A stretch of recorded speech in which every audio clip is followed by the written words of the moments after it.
Mohli by ste ma odporúčať svojim priateľom? Zalez tam, nech ťa už ani nevidím! Ja som ťa varoval! To bola tvoja posledná šanca, ty bastard! Pôjdeš do útulku a bude po paráde! Počuješ ma? Pôjdeš do útulku! Nemôžem už ani cítiť! Je to detské oslavy! Neznášam deti! Ja už nechcem byť klaun! Nenávidím narodeninové torty!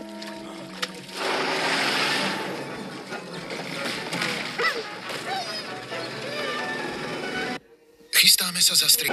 Útulok pre psov? Mám nebezpečného psa! Nie, je to hnusný pes! Neštia je to! Dobre, hneď vám ho odveziem. Čože? Nie, neviem, kde je to. Preto vám volám do čerta. Čo? Áno, už viem, kde je to. O 15 minút som u vás. Čože? Nie, mám mapu. Tu niekde by mala byť.